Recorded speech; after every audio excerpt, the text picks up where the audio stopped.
जय हिंद दोस्तों। आज आपका स्वागत है हमारे ई पाठशाला सेंटर में यूट्यूब चैनल में। आज यह मनरेगा का हमारा लास्ट वीडियो होगा। इसके बाद हम एक मल्टीपल चॉइस क्वेश्चन लाएंगे, उसको थोड़ा अभी लेट है, वो बाद में लाएंगे, पर ये हमारा लास्ट वीडियो है आज मनरेगा का।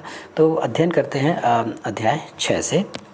अध्याय 6 होता है प्रकीर्ण। प्रकीर्ण मतलब कुछ ऐसी चीज़ें जिसको हटा दिया जाता है, सामान्य बातें रहती हैं प्रकीर्ण में।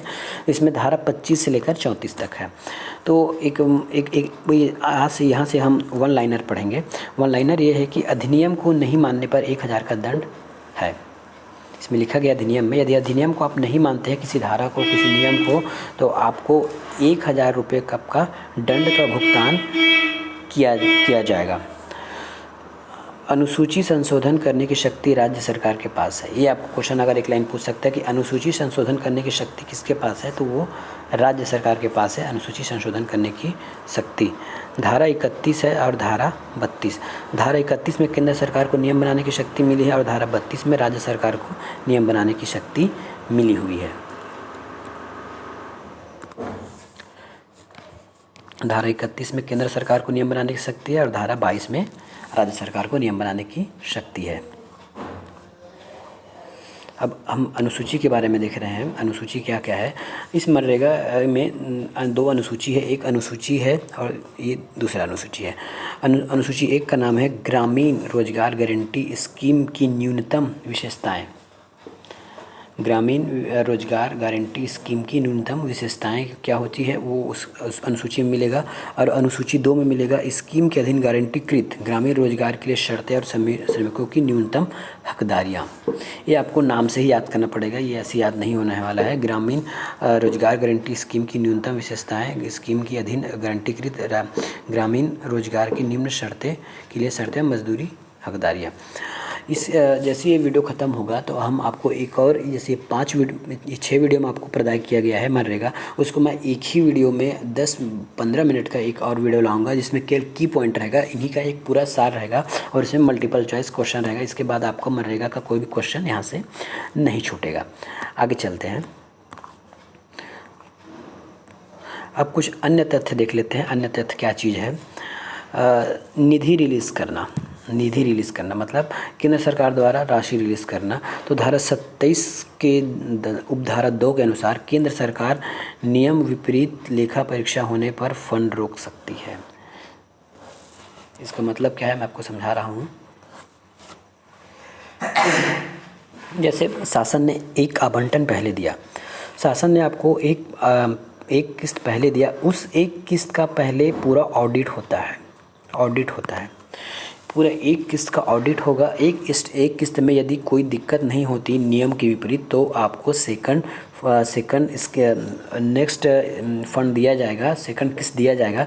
लेकिन यदि फर्स्ट किस्त में ही कुछ वित्तीय प्रॉब्लम आ गया कि आपने कुछ घपला किया है, नियम विरुद्ध काम हुआ है, तो उस समय केंद्र सरकार आने वाले नेक्स्ट फंड को रोक सकती है। और निधि आपको 2 किस्तों में दी जाती है। पहला आपको 60%, बाद में इस 60% का उपयोगिता भेज दिया जाता है कि आपने जो 60% का राशि दिया था वो हमने उपयोग कर लिया है, और नियम सहित उसको दे देते हैं। तो बाद में आपको 40% और फंड रिलीज़ करती है। 2022-23 के लिए आपका इतना करोड़ रुपया आवंटित किया गया है। ये आपका आवंटित राशि है 2022-23 के लिए।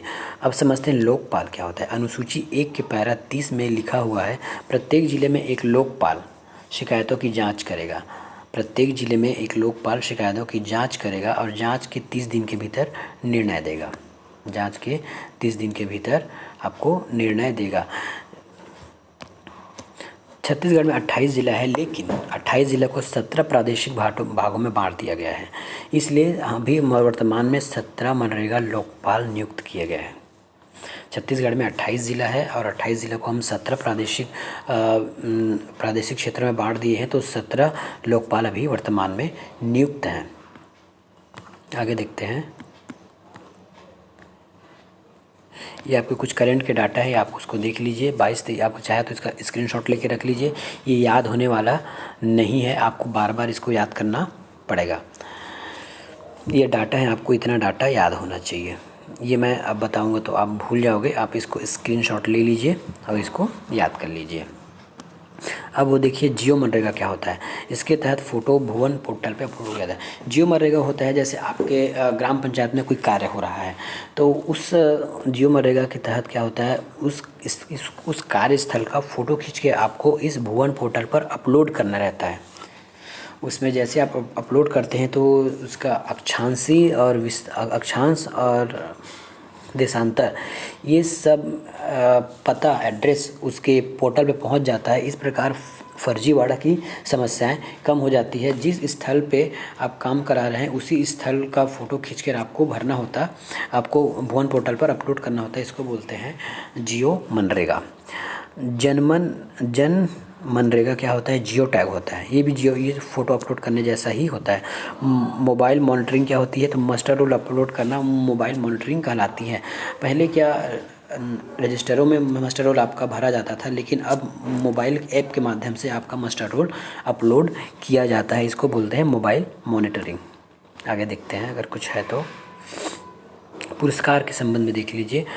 इस मनरेगा में आपको राज्य के 8 श्रेणी पुरस्कार मिलता है। जिला में 4 है, ब्लॉक में 3 है, ग्राम पंचायत में 1 है और बैंक को 1 पुरस्कार मिलता है। पुरस्कार के लिए राज्य शासन को आपको 8 स्तर पर मिलता है, जिला को 4 स्तर पर, ब्लॉक को 3, ग्राम पंचायत को 2 और बैंक को 1। इसका भी आप स्क्रीनशॉट ले लीजिए। ये आप 2-4 बार से अधिक पढ़ेंगे तो ही आपको ये याद होने वाला है। नेक्स्ट देखते हैं। आज से मनरेगा का टॉपिक आज यहीं ख़त्म होता है। ये मनरेगा का जितने भी क्वेश्चन आ सकता था वो आपको मैंने पढ़ा दिया है। इसके बाद एक और वीडियो लाऊंगा जो सभी का एक सार रहेगा, साथ में मल्टीपल चॉइस क्वेश्चन भी आएंगे। यदि वीडियो आपको अच्छा लगे तो ज़रूर चैनल को सब्सक्राइब करें। धन्यवाद।